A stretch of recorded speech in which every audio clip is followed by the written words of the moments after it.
Students, welcome to anthro international. आज का lecture है सोशल ग्रुप्स। तो सिलेबस अगर हम देखेंगे जो यूजीसी नेट का है उसमें भी ये है और यूपीएससी सिलेबस में भी है सोशल ग्रुप्स। ठीक, इससे पहले जो टॉपिक्स थे nature of society, concept of society, society and culture, ये सारे हमने ऑलरेडी कवर किए। तो स्टार्ट करते हैं। अब जानते हैं कि जो ह्यूमंस है वी आर सोशल बीइंग्स। हम एक दूसरे के साथ रहते हैं और एक सोसाइटी बनाते हैं। ठीक, तो अगर हम सोसाइटी बनाते भी हैं लेकिन हम इस सोसाइटी को देख नहीं पाते हैं, बल्कि हम इस सोसाइटी को सिर्फ परसीव कर पाते हैं। अगर कोई टच करना चाहे सोसाइटी को, कर सकता है? नहीं, we can only feel it. हम सिर्फ ये समझते हैं, हम सिर्फ ये फील करते हैं कि हाँ हम सोसाइटी में रहते हैं। हम सोसाइटी को देख नहीं पाते हैं, हम सोसाइटी को सिर्फ परसीव करते हैं। ठीक है, हम सोसाइटी को टच नहीं करते हैं, because society is not a material thing. ठीक है, सोसाइटी एक एब्स्ट्रैक्ट एंटिटी है। We can only think of it, we can only perceive it, we can only feel it. ठीक, सो सोसाइटी इज एब्स्ट्रैक्ट। लेकिन अब क्वेश्चन आता है कि हम इस एब्स्ट्रैक्ट चीज को पढ़ेंगे कैसे? ठीक है, जब अब इस सोसाइटी को पढ़ने की बात आती है, यहाँ पे आप सोसाइटी को समझने से पहले सोशल ग्रुप को समझ सकते हैं। सोशल ग्रुप होता क्या है? आपको पता है कि जब जो आदमी जो होता है जब जन्म लेता है, तो जन्म लेने के बाद ही तब से लेके मरने तक इसको दूसरे लोगों की ज़रूरत पड़ती है। क्यों ज़रूरत पड़ती है? बिकॉज ही और she wants to fulfil his needs. ठीक है, आपको खाने की ज़रूरत है तो आपको बाजार से चीज़ें लानी है, मार्केट से चीज़ें लानी है, तो आपको दूसरे बंदे की ज़रूरत पड़ी जो आपको वो चीज़ दे। आप यहाँ से पैसा दोगे, वहाँ से वो आपको चावल देगा। पैसा दोगे, वहाँ से वो आपको सब्जी देगा। ठीक है, सब्जी और चावल लेने के लिए आपको उसके साथ बात करनी पड़ेगी, या आपको उसको सिंबल्स या साइंस की फॉर्म में उसको समझाना पड़ेगा। ठीक है, तो कहीं पे भी किसी भी चीज़ के बारे में आप बात करें, आपको सोशली इंटरेक्ट करने की ज़रूरत है। आप एक सोशल रिलेशनशिप डेवलप करते हैं। ठीक है, एक सोशल इंटरेक्शन आप करते हैं। ठीक, तो आप एक स्मॉल लेवल पे अगर लेंगे 2 या 4 लोगों को, 2 से ज़्यादा लोगों को, तो आप इसको कैसे समझेंगे? आप बोलते हैं कि 2 या 2 से ज़्यादा लोग जब एक दूसरे के साथ मिलते हैं, वो सोशली इंटरेक्ट करते हैं, एक सोशल रिलेशनशिप को डेवलप करते हैं, और फिर ये कंटिन्यू करते हैं ऐसे ही इस रिलेशनशिप को, ऐसे ही सोशल इंटरेक्शन को। तो उस छोटे से ग्रुप को, जो ये 2, 4 लोग, 5 लोग, 6 लोग, 10 लोग होते हैं, इनको आप बोलते हैं ये एक सोशल ग्रुप बन गया। ठीक है, because they are interacting socially. Fine, तो सोशल ग्रुप अब मतलब क्यों बनता है? ये इसलिए बनता है ताकि आप एक दूसरे की नीड्स को फुलफिल कर सकें। जो इसमें मेंबर्स होंगे उनकी नीड्स फुलफिल हो। ठीक है, और जो ये सोशल इंटरेक्शन होता है ये इस बनता है मीडियम उनकी नीड्स को फुलफिल करने का। Fine, so we can say that even that group is small. अगर ये ग्रुप स्मॉल होता है लेकिन यही रिप्रेजेंटेटिव बनता है सोसाइटी का, ये रिफ्लेक्शन बनता है सोसाइटी का। इट मीन्स कि आप ये स्मॉल ग्रुप्स लेते हैं, ठीक है, 2, 4, 10 लोगों का ग्रुप आप लेते हैं, स्मॉल ग्रुप्स। यही ग्रुप्स मिला के फिर अगर आप इस ग्रुप को समझते हैं, यही इसी तरह एक सोसाइटी भी जो बड़ी है सोसाइटी होता है, सोसाइटी भी इसी तरह मतलब एग्जिस्ट करता है। फाइन, तो 3 चीज़ें होती है सोशल ग्रुप को समझने के लिए। 3 चीज़ें इसमें क्लियर है, मतलब जो सोशल ग्रुप्स है इसमें 3 चीज़ें क्लियर होती है। नंबर 1, ये बेसिक एलिमेंट होता है सोसाइटी का। नंबर 2, इसमें एक आदमी से ज़्यादा होना ज़रूरी है, क्योंकि जब 2 लोग होंगे कम से कम तभी आप एक दूसरे के साथ इंटरेक्ट कर पाएंगे, तभी आपकी नीड फुलफिल हो सकती है। Number 3, there is a compulsory interaction between the individuals forming a group, that is social relationship. तो इंटरेक्शन होना ज़रूरी है। आप ये नहीं बोल सकते कि आपने 2 आदमियों को लाया, एक को एक कमरे में रखा, दूसरे को दूसरे कमरे में रखा, तो ये एक सोशल ग्रुप बन गया। नहीं, अगर आप इनको एक ही कमरे में रखते हैं, ये एक दूसरे के साथ बात करेंगे, एक दूसरे को समझने की कोशिश करेंगे। अगर इसके पास कोई चीज़ है खाने की, ये दूसरे को दे सकता है, ये एक दूसरे को दलीलें सुना सकते हैं। एक दूसरे को समझने के लिए इनको एक साथ रहना ज़रूरी है। आप इनको अलग तौर पर नहीं रह सकते हैं। It means they have to interact with each other and then only it can form a social group. Okay, तो इसका मतलब है कि सोशल रिलेशंस का होना ज़रूरी है। ये आइडिया पहले जब किसने इलाबोरेट किया, जर्मन सोशियोलॉजिस्ट था मैक्स वेबर, इसने इस आइडिया को अब इलाबोरेट किया। मैक्स वेबर ने कहा कि एक ग्रुप में आप अपने कॉमन इंटरेस्ट कैसे फुलफिल करते हैं। उसने बताया कि जो ग्रुप में मेंबर्स होते हैं वो एक दूसरे के साथ वो एक दूसरे को म्यूचुअली रिकॉग्नाइज करते हैं, वो उनको एक दूसरे की म्यूचुअल अवेयरनेस होती है, ठीक है, और उसकी वजह से उनमें एक रिलेशनशिप डेवलप होता है। ओके, जो एक ग्रुप मेंबर्स होते हैं एक दूसरे को जानते होते हैं, उसकी वजह से उनमें एक रिलेशन डेवलप होता है और उनमें एक सोशल रिलेशनशिप का सिस्टम बन जाता है, ठीक है, जिसकी वजह से वो फिर एक दूसरे के कॉमन इंटरेस्ट को फुलफिल कर पाते हैं। फाइन। सो एक दूसरे की अवेयरनेस होना पहले इसमें इंपॉर्टेंट है। इसी तरह टालकोट पार्सन आ गया। टालकोट पार्सन ने बताया कि कल्चर होता है basic element. Okay, max weber ने बताया था म्यूचुअल अवेयरनेस है, म्यूचुअल रिकॉग्निशन होता है। तो टालकोट पार्सन ने बताया कि कल्चर होता है बेसिक एलिमेंट, जिसकी वजह से जो ग्रुप में मेंबर्स होते हैं वो एक पैटर्न के मुताबिक बिहेव करते हैं, ठीक है। उनका बिहेवियर, पैटर्न और बिहेवियर जो होता है वो उनके कल्चर की वजह से होता है और वो उन सब लोगों में पाया जाता है जो उस ग्रुप में होंगे। फाइन। जो उस ग्रुप में नहीं होंगे, यानी वो जो नॉन मेंबर्स होंगे, उनसे वो डिफरेंट किस चीज़ की वजह से होता है, उनके पैटर्न ऑफ बिहेवियर की वजह से, उनके कल्चर की वजह से। सो ग्रुप में एक कल्चर का होना ज़रूरी होता है। That is what Talcott Parson says. And then is Anderson and Parker, they gave a comprehensive definition of group. उन्होंने क्या बताया, उन्होंने बताया कि ग्रुप जो होता है उसमें दो या दो से ज़्यादा मेंबर्स का होना ज़रूरी है, 2 और more than 2 people, meeting in the same environment, जो सेम एनवायरनमेंट में मीट करे, और overcoming distance by some means of communication, या जो उनमें जो डिस्टेंस होगा वो ओवरकम करेंगे उसको बाय मीन्स ऑफ कम्युनिकेशन। आज का means of communication, for example आप टेलीफोन के जरिए टेलीफोन को मीन्स बनाते हैं ऑफ कम्युनिकेशन। 2 लोग या 4 लोग कॉन्फ्रेंस कॉल करते हैं, ठीक है, जिसको आप ग्रुप कॉल बोलते हैं। क्यों बोलते हैं ग्रुप कॉल? क्योंकि 4 लोग मिलके एक दूसरे के साथ इंटरेक्ट करते हैं, वो भी एक सोशल रिलेशनशिप बन जाता है। Fine, by some means of communication. तो 2 चीज़ें आपको यहाँ पे ज़रूरत पड़ी, एक मीन्स ऑफ कम्युनिकेशन, दूसरा 2 या 2 से ज़्यादा लोग who are influencing each other psychologically.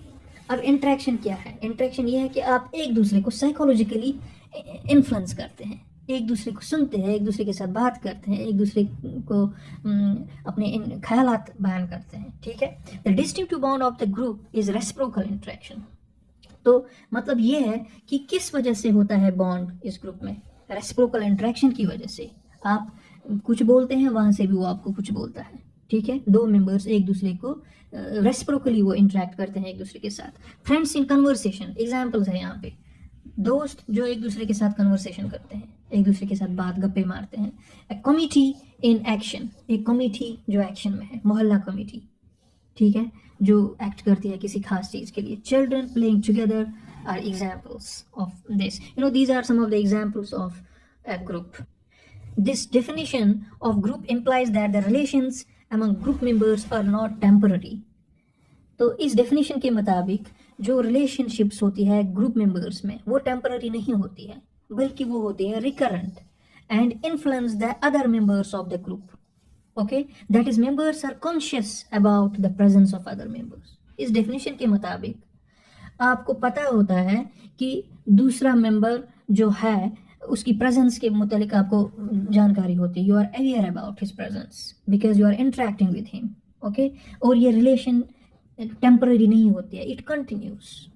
Okay, that is why group is not only a physical collection of people or an aggregation, while it is a collection of people who share common characteristics and organized pattern of persistent interaction and are aware of each other's presence.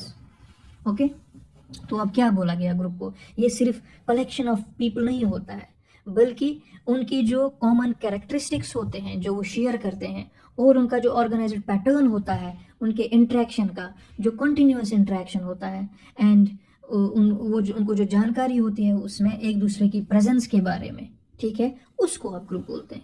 You do not call simply a collection of people. You call a group as a collection of people who are aware of each other, who interact with each other personally, and who share some common characteristics. Okay.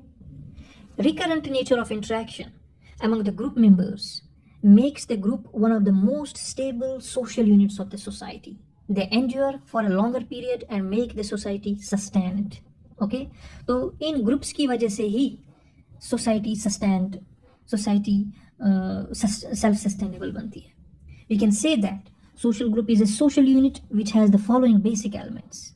तो social group को आप एक social unit ही बोल सकते हैं, ठीक है, जिसमें ये एलिमेंट्स होना ज़रूरी है. नंबर 1, एग्रीगेशन ऑफ 2 और मोर इंडिविजुअल्स. ओके, जैसे एंडरसन ने बताया था, definite relations among the members comprising it, जो उनमें रिलेशंस होती है ग्रुप मेंबर्स में, और म्यूचुअल अवेयरनेस और कॉन्शियसनेस. तो तीनों चीज़ें अब आ गई इसमें. नंबर 1, 2 या 2 से ज़्यादा लोगों का एग्रीगेट बनना, एक साथ होना. नंबर 2, उनमें रिलेशंस होना. नंबर 3, उनमें म्यूचुअल अवेयरनेस या कॉन्शियसनेस होना. Okay, a very important classification of group was made by C.H. Coolie. अब इसकी क्लासिफिकेशन के बारे में आता है, जो ग्रुप्स है इसको कैसे क्लासीफाई किया गया.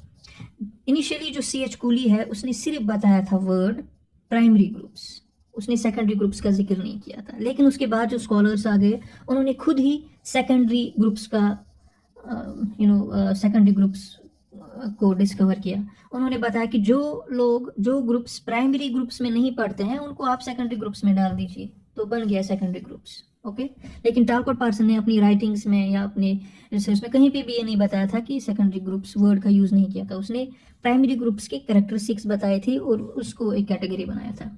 Fine. Primary groups are those groups in which a small number of persons come into direct contact with one another. Okay, अब प्राइमरी ग्रुप्स पढ़ेंगे. ये कौन सी ग्रुप्स है? ये वो ग्रुप है जिसमें a small number of persons come into direct contact with each other. Small लोगों का झुंड, मतलब वो एक दूसरे के साथ आते हैं और उनका एक डायरेक्ट कांटेक्ट होता है एक दूसरे के साथ, उसको आप बोलते हैं प्राइमरी ग्रुप. उसमें क्या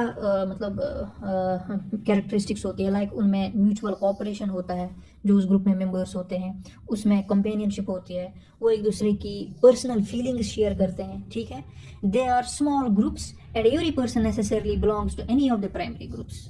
अगर आप किसी भी बंदे की बात करेंगे इस दुनिया में, वो किसी न किसी प्राइमरी ग्रुप से बिलोंग करता है. फॉर एग्जाम्पल, आप अपनी फैमिली में होते हैं, ठीक है, फैमिली में 5-6 लोग होते हैं, वो एक दूसरे को पर्सनल फीलिंग्स भी शेयर कर सकते हैं. आप फ्रेंड्स ले सकते हैं, 2-4 फ्रेंड्स मिला के वो एक प्राइमरी ग्रुप बना सकते हैं. Okay, due to their important nature they form the nucleus of the social organization. यही न्यूक्लियस बनाता है सोशल ऑर्गेनाइजेशन का. C.H. Cooley mentioned about primary groups in his very famous book. अब C.H. कूली ने कहाँ बताया ये प्राइमरी ग्रुप्स? उसकी जो बुक है social organization, human nature and social order, इसमें उसने जिक्र किया है प्राइमरी ग्रुप्स का. ओके, उसने बुक लिखी social organization, human nature and social order, और उसी में उसने जिक्र किया है प्राइमरी ग्रुप्स का. He has observed intimate and close relations among the members of certain small groups and termed these groups as primary groups. इसने कुछ ग्रुप्स को स्मॉल ग्रुप्स इसने ऑब्जर्व किए और उनमें इसने देखा कि उनमें इंटीमेट और क्लोज सोशल रिलेशंस है, उनमें बहुत ज़्यादा इंटीमेट और क्लोज रिलेशंस पाई जाती थी उन स्मॉल जो उसने ग्रुप्स देखे, और उन स्मॉल ग्रुप्स को इसने बताया कि ये प्राइमरी ग्रुप्स है. In his analysis of primary group, he defined it in the term of face-to-face interaction. अब इसने कैसे इसको एनालाइज किया प्राइमरी ग्रुप को? इसने देखा उनमें फेस टू फेस इंटरेक्शन होता है, उसमें कॉपरेशन होता है, उसमें एसोसिएशन होता है, उसमें इमोशनल इन्वॉल्वमेंट होता है, उसमें identification and sentiment of loyalty होता है. Okay, in primary groups emotions and sentiments carry more importance than the size of the groups. इसलिए इसने देखा कि जो इमोशंस और सेंटिमेंट जो है प्राइमरी ग्रुप्स में ये इंपॉर्टेंट होता है साइज से. यानी अगर 2-4 ही लोग होंगे लेकिन उनमें ज़्यादा इमोशंस और सेंटिमेंट्स की शेयरिंग होगी तो वो एक प्राइमरी ग्रुप मतलब अच्छा होगा, उसमें ज़्यादा इंपॉर्टेंस होती है देन द साइज. उसका साइज वहाँ पे मैटर नहीं करता है. Primary group is considered to be a product of long and intimate informal interactions. The relations among the members of primary groups are as in the themselves not a means to those ends. Okay, जो relations होती है इन primary groups में ये एक ही दिन में नहीं बन जाती है. It takes long time it takes intimate informal interactions, और उसकी वजह से ही ये प्राइमरी ग्रुप्स बनते हैं. Okay, perhaps the simplest way of describing this wholeness is by saying that it is we. It involves the sort of sympathy and mutual identification for which we is the natural expression. One lives in a feeling of the whole and finds the chief aim of his will in that feeling. Cooley considers family, playmates of children, neighborhood, community groups and groups of elders as primary groups. Okay, तो कोहली ने बताया कि जो playmates होते हैं, मतलब जो बच्चे खेलते हैं एक दूसरे के साथ, या फैमिली जो होता है, नेबरहुड होता है, या कम्युनिटी ग्रुप्स या एल्डर्स जो होते हैं जिनका एक ग्रुप बनता है, तो उनमें क्या पाया जाता है, उनमें एक फीलिंग होती है that they say that it's we. Okay, उसमें हम, मतलब वो एक दूसरे को अलग अलग नहीं समझते हैं, वो एक दूसरे, मतलब उसमें क्लोजनेस होती है बहुत ज़्यादा. उनको इसने बताया कि ये प्राइमरी ग्रुप्स होते हैं. He believes in the universal presence of these primary groups in all the times and all the states of development. Okay, तो कोहली ने ये बताया कि हर जगह हर वक्त ये ग्रुप्स पाए जाते हैं. उसने बताया कि हर एक ग्रुप में कुछ हद तक प्राइमरी रिलेशन होती है. ठीक है, this primary association creates consensus which further aids a we feeling among the group members. तो उसकी वजह से एक कॉन्सेंसस आ जाता है, जो इनमें प्राइमरी एसोसिएशन होता है उसकी वजह से एक कॉन्सेंसस आता है कि जिसकी वजह से उनमें वी फीलिंग आती है. फाइन, जो ग्रुप मेंबर्स होते हैं उनमें वी फीलिंग होती है. This primary association is seen in all the groups and can not therefore be used as the basis of differentiation between primary and secondary groups. तो अब ये है कि प्राइमरी एसोसिएशन की वजह से आप डिफरेंशिएशन नहीं कर सकते हैं प्राइमरी और सेकेंडरी ग्रुप्स में, क्योंकि ये प्राइमरी एसोसिएशन हर एक में होती है. अगर आपको अचानक से रास्ते में 2-3 लोग मिलेंगे और उनके साथ आप बात करेंगे, आप भी एक ग्रुप बनाओगे, लेकिन उसको आप प्राइमरी या सेकेंडरी में डाल दोगे, वो आप कैसे बोलोगे? You can't say, because feeling, we feeling वहाँ पे आती ही है दोनों सूरतों में. So this can not be used for the differentiation between primary and secondary groups. जब बहुत लोग एक दूसरे के साथ इंटरेक्ट करते हैं तो उनमें ब्रेक डाउन होने के चांसेस ज़्यादा होते हैं. उनमें मतलब वो ज़्यादा पर्सनल नहीं हो सकते हैं, और फेस टू फेस मैनर में भी उनका ज़्यादा टाइम तक रहना प्रॉब्लम हो सकता है. ठीक है, तो इसलिए वो लार्ज ग्रुप्स जो क्या, मतलब वो क्या करते हैं, वो स्मॉल ग्रुप्स में डिवाइड होते हैं. ठीक है, जिनमें इंटेंस क्लिक्स होता है, यानी 2-2, 3-3 लोगों का मतलब झुंड बनता है और वो एक दूसरे के साथ बहुत क्लोज होते हैं और बाहर वाले लोगों को वो अंदर नहीं आने देते हैं. ठीक है, सो जो प्राइमरी ग्रुप है, it consist of A small number of people who interact in intense, direct and personal manner. The relationships between the members carry an emotional depth. उनमें एक इमोशनल डेप्थ होता है रिलेशनशिप्स का. ओके, और जो ये group होता है वो ज़्यादा टाइम तक रह पाता है. It does not break for a long time. The members know each other at personal level and share their experiences, gossip agreeably and feel the needs for intimate human companionship. So ये होती है कुछ characteristics जो ये groups मतलब primary groups होते हैं. 3 essential conditions have been identified for a primary group formation. अब essential conditions क्या होनी चाहिए? Number 1 is उनमें face to face proximity होनी चाहिए, closeness होनी चाहिए उनमें. Number 2, वो स्मॉल होना चाहिए, क्योंकि जितना ये ज़्यादा बड़ा होगा उतना ब्रेकिंग चांसेस ज़्यादा होंगे, उतना ही एक दूसरे को समझ नहीं पाएंगे, उतना एक दूसरे के साथ रिलेशनशिप होना कम चांसेस हैं. एक दूसरे को एक दूसरे के इमोशंस और फीलिंग्स को भी नहीं समझ सकते हैं. इसलिए स्मॉलनेस ग्रुप में इंपॉर्टेंट है, ये प्राइमरी ग्रुप में इंपॉर्टेंट है. Durability of the bond for intimacy to develop physical proximity is a necessity that is provided best by face to face association. So durability भी important है, ज़्यादा time निकलना चाहिए इसको. वो कैसे पॉसिबल है जब ये एक दूसरे के साथ ज़्यादा टाइम तक क्लोज रहेंगे, फेस टू फेस एसोसिएशन होगा इनका बहुत टाइम तक. Okay, so group size is also important. Group size भी इंपॉर्टेंट है. Sensory contact is not possible with money people at the same time.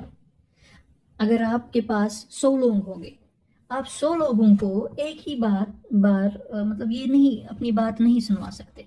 ठीक है, सो जितना छोटा ग्रुप होगा उतना वो आपका सुन पाएंगे. Fine, small group tends individuals to come closer and facilitates personal interaction.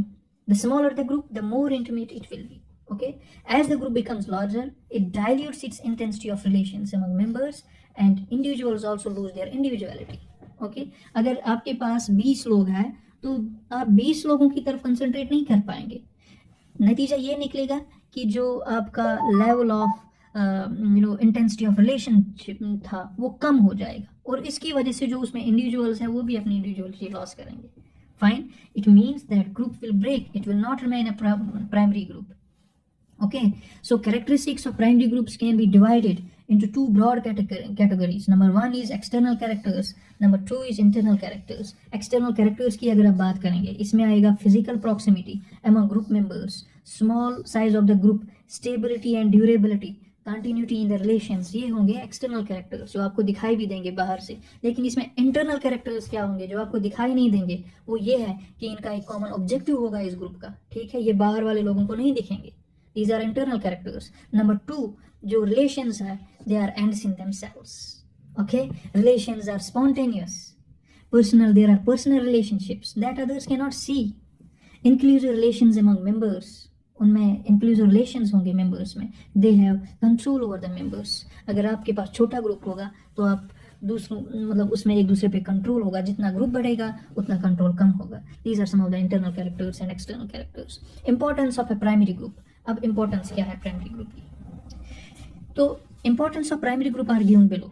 Eight the level of individual, a primary group helps in development of personality.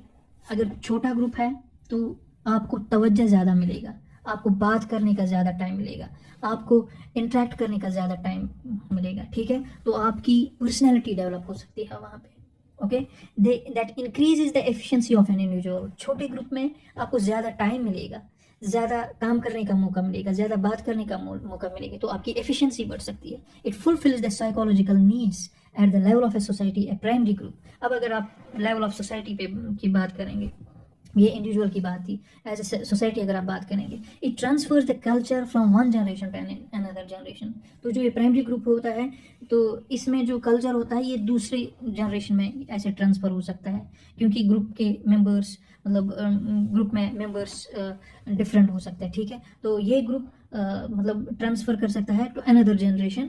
ये जो कल्चर होता है ईजिली ट्रांसफ़र कर सकता है, क्योंकि ये एक दूसरे को क्योंकि छोटा ग्रुप होता है और इसमें कल्चर की ज़्यादा अंडरस्टैंडिंग हो सकती है, ठीक है? तो इस तरह से ये ट्रांसफ़र कर सकता है ईजिली कल्चर. फाइन, क्योंकि आप टाइम ले सकते हो कल्चरल चीज़ें अंडरस्टैंड करने में, समझाने में, etcetera. It carries cultural norms of the society within the society.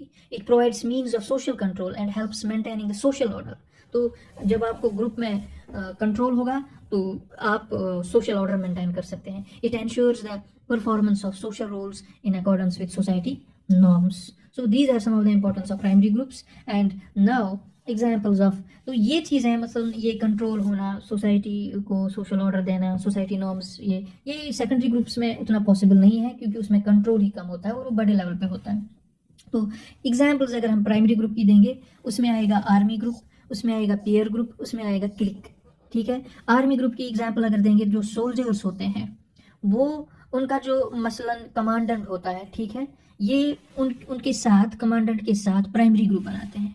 Okay, और इनफॉर्मल रिलेशनशिप्स रखते हैं वो एक दूसरे के दरमियान. ये सोल्जर्स एक दूसरे के दरमियान इनफॉर्मल रिलेशनशिप रखते हैं, और अगर उनमें कोई प्रॉब्लम होती है वो फिर डिफेंड करते हैं एक दूसरे को before the higher officers. Okay, so that is, अगर उनमें ये इंटीमेट रिलेशनशिप नहीं होंगे, they can not defend this, they can not defend each other before the higher authority. It means they need understanding. They need understanding to defend each other, to help each other. Okay, while they are following their commandants. So this is the example of a primary group. That is, they are having some common objective and they are they are understanding each other. So then there is peers group, boys and girls of the same age group and approximately same social background as in a class form a primary group and have personal social interaction which also helps in their personality development.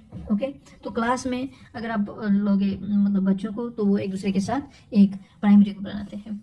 The clique, it is a form of friendship developed between two or more persons which brings them into joint activity. It satisfies the emotional needs of a person to be loved and respected by his peers. Example, clique of Indian students in Australian universities. Like students association बनाते हैं बाहर, मसलन India के students Australian universities में छोटे छोटे बनाते हैं ग्रुप्स, जिनको आप क्लिक्स बोलते हैं। उनका अपना एक पर्पज़ होता है, वो एक दूसरे को समझते हैं वहाँ पे, क्योंकि यहाँ पे उनको बहुत सारे लोग मिलेंगे एक दूसरे के इमोशन समझने के लिए, एक दूसरे को अंडरस्टैंड करने में। वहाँ पे ऐसा पॉसिबल नहीं है क्योंकि कंट्री दूसरी है, तो वो वहाँ पे क्लिक्स बनाते हैं इंडियन स्टूडेंट्स के, and then they understand each other, जिसमें बाहर वाले लोग यानी उस कंट्री के लोग एंटर नहीं हो सकते। So, though primary relations and primary groups seem to be very important for the society, it would be over imperative to consider them as ideal for social interactions. अब अभी तक हम पढ़ रहे थे एडवांटेज क्या है, इंपॉर्टेंस क्या है इनकी। यहाँ पे हम पढ़ेंगे अब डिसएडवांटेज। इसकी सिर्फ एडवांटेज नहीं है बल्कि डिसएडवांटेज है कुछ। मसलन at times primary groups interfere with other elements of the society. At the time of making objective decisions, primary relations create hurdle. For example, if a teacher shows leniency towards a student and gives him high marks which he does not deserve, it would be considered as dysfunctional. Example दिया है इसने कि अगर teacher जो है वो student को ऐसे ही मार्क्स देगा सोशल रिलेशनशिप समझ के, क्लोजनेस समझ के, इंटीमेसी समझ के, प्राइमरी ग्रुप समझ के, ठीक है, without looking what he deserves actually, तो ऐसे सिस्टम ही बैठ जाएगा। ओके, ये वीकनेस है प्राइमरी ग्रुप की। इंटीमेसी कभी प्रॉब्लम भी बन सकता है। आप ब्यूरोक्रेसी की बात करें, ब्यूरोक्रेसी में अगर जो ऑफिशियल होता है, अगर वो मतलब पर्सनल रिलेशनशिप को साइड में नहीं रखेगा, तो फिर वो बहुत सारी इंटीमेट रिलेशनशिप्स बना सकते हैं, जिसकी वजह से उसके रूटीन वर्क में प्रॉब्लम आ सकता है। ओके, जिसकी वजह से उसमें प्रॉब्लम आ सकता है। तो रूटीन इंपॉर्टेंट होता है देन स्पॉन्टेनिटी। फाइन। तो और दूसरी बात, डिवीजन ऑफ लेबर भी वहाँ पे इंपॉर्टेंट है। अगर एक कमेटी आप देखेंगे, कमेटी में 3 लोग हैं, आप बोलोगे कि यही 3 लोग सारा काम करेंगे सोसाइटी, ये भी नहीं चलेगा क्योंकि वो उसमें प्रॉब्लम है। डिवीजन ऑफ लेबर इंपॉर्टेंट है, आपको काम डिवाइड करके देना है, अगर नहीं दिया then it will become a problem. Societies and sub-societies composed of tight network of primary relationships are often more tolerant of differences, more resistant to change, and less receptive to freedom than societies whose relationships are more casual. Okay, so these are some of the problems of primary groups. Moreover, primary groups asserts its control over its members in the form of restrictions, conformity, and reactions. For example, a family provides liberties to its members and at the same time imposes restrictions on them. A peer group fosters the conformity in the group. Primary group also resists the intellectual, industrial, and educational change in order to maintain its hereditary ties. Okay? तो these are some other characteristics कि primary groups में आप के पास restrictions हो सकती है। Like अगर आप फैमिली की बात करेंगे, वहाँ पे हर एक मेंबर को लिबर्टी होती है, फ्रीडम होती है, लेकिन उसके साथ साथ उसमें कुछ रेस्ट्रिक्शंस भी होती है। ठीक है, आप ये कर सकते हैं, वो नहीं कर सकते हैं। ठीक है, तो इन दिस डिस्कशन, तो इस डिस्कशन में हमने क्या पढ़ा? हमने पढ़ा जो प्राइमरी ग्रुप्स हैं, ये एक बेसिक ग्रुप बनाता है सोसाइटी का। A human being starts life from the primary group. It develops personality in primary group, and throughout life, one remains a part of one or another primary group. But there are other groups which are important equally, if not more, in an individual's life. They are distinguished from primary groups and are called as secondary groups. Okay, so secondary groups, I think we should study that in another lecture. Thanks for watching. If you like this video, please make sure to subscribe for so that you can receive upcoming videos. Please follow us on Twitter, on our Facebook channel, and also YouTube. Thank you once again. Thank you.